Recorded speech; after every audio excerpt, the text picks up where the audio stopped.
Hi guys, this is Matt Granger, that Nikon guy for mattgranger.com.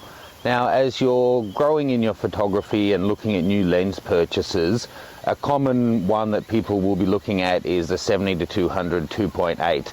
There's a range of great bigger focal length, bigger range zooms out there. The 70-200 is kind of a classic because a lot of the brands make them.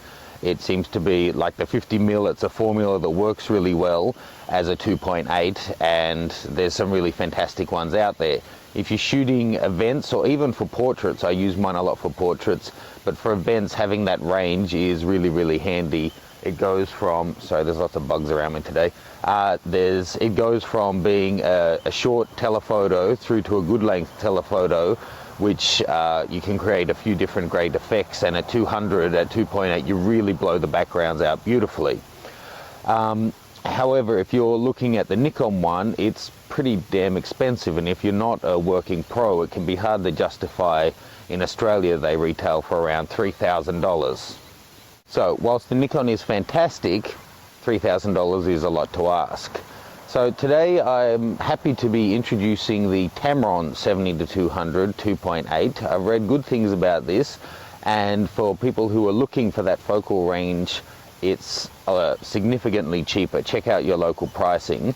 But I've taken some shots with it already. It's good, and I'm going to do a lot more shots over the next couple of weeks before I do an in-depth review on it. Today I just want to unbox it, so let's have a look.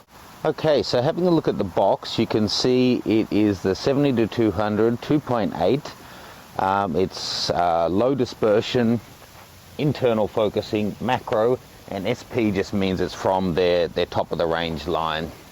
It's a 77mm filter thread. This one is made in Japan, which for people who care about that is a great sign. And look at that, it's printed with soy ink, so you gotta love that. Now, opening up the box, I've actually opened this before and taken several hundred frames with it already. So this was inside there, but it comes with a warranty card and manual. Now, something impressive for this, for what is a cheaper 70-200, is comes with a full 2-year warranty, which is quite impressive. Now, pulling it out, there we go, there's the lens itself. A different style of bag. It looks like a wine cooler bag to me, but it's certainly well padded. Okay, so this has the built-in autofocus motor, so this should be fine to use on any of your modern day Nikon DSLRs. Taking the hood off, almost dropping it. It is quite huge hood. It's definitely bigger than the Nikon equivalent. And comparing the lens, it does feel lighter, and it's certainly shorter. Let's get them in side by side. Okay, so that's the Nikon on the left and the Tamron on the right. So it is noticeably shorter. Taking a look, they're both internal focus and zoom, so it's not gonna, the top of the lens doesn't move at all. Weight-wise, let me just have a direct comparison. Yeah, the Nikon's heavier. Once you put on the hoods, the difference in size disappears. So let's just have a look at that. Okay, so once the hood's on, you see that the Tamron is actually taller. Well, you would see that if I had it framed properly. There you go. One thing to compare on the two hoods, the Tamron is thicker and feels a little bit stronger, which I like. The the Nikon, however, I prefer the way it attaches. It actually clips into place and then it's not coming off. A couple of times shooting the other night, when I bumped that and it turned a little bit sideways, it did feel like it could have come off. You'll note that they both have the foot to attach to a tripod.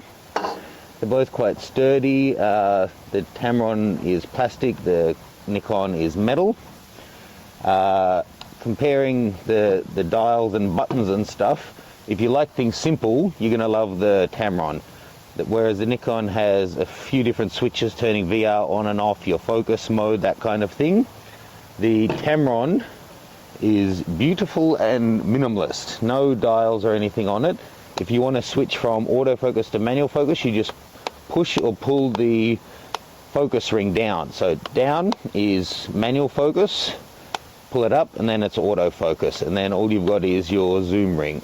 Okay guys, so that's the 70-200 look inside the box and around the lens.